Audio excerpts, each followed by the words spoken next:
All right, so those kind of illustrate this law of effect. Edward Thorndike, who created it.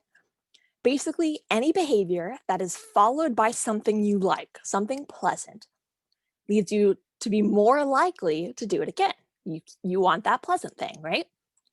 Whereas behaviors that are followed by something unpleasant, like your throat tightening and not being able to breathe, are less likely to be repeated. You're not going to do that experience again, whatever got you that unpleasant consequence. So it might feel obvious, but it's an established law now. So let's apply some terminology, some new vocab words from this chapter.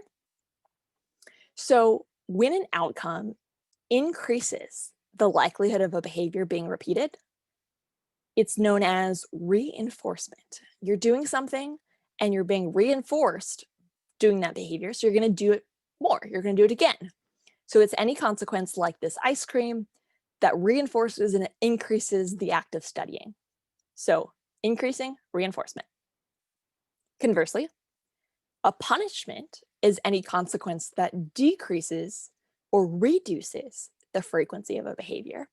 So for instance, feeling like your throat is tightening or allergic reaction is a punishment that is then going to make you not eat peanuts as frequently or at all.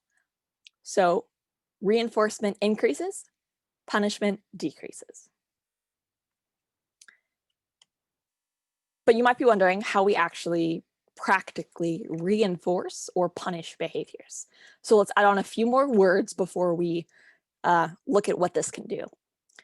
So you can either add something or take something away in order to actually enact these consequences. So you can either add something like this positive ice cream that you like, or you can take something away, like the ability to easily breathe. So keep in mind these two things as we talk about outcomes.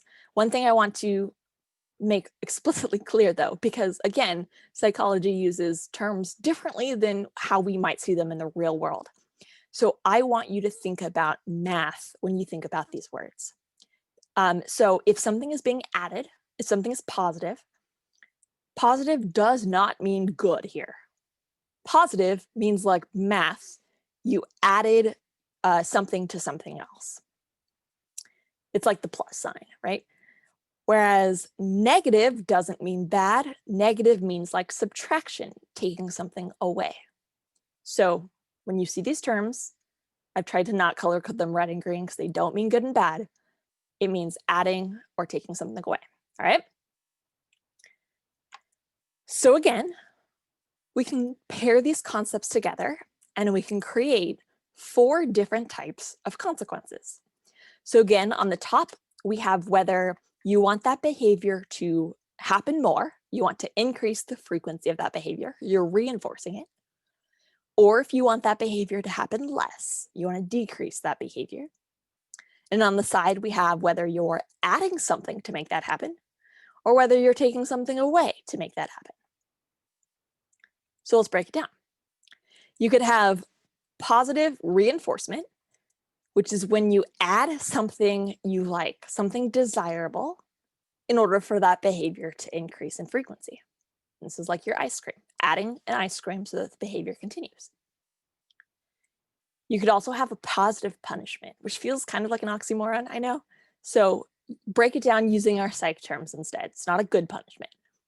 Positive punishment is when you add something not desirable in order to decrease the frequency of that behavior. We'll go through some examples in a second. You could also have negative reinforcement, which is when you take something undesirable away in order to make that behavior increase. And then lastly, negative punishment, which is when it is probably more often when you hear of disciplining children, is when you take away something desirable in order to make that behavior decrease. So I want you to think about this. Can you think of an example from your own life where a particular behavior of yours was reinforced or punished? Um, were your caregivers growing up more likely to use reinforcement strategies or punishment strategies? For instance, did you have good grades reinforced or bad grades punished? Chores, doing chores or not? Were you given a reward or did you have something taken away? I want you to think about what you had growing up in order to make your behaviors increase or decrease. Did you get something? Was it positive? Did you have something taken away? Was it negative?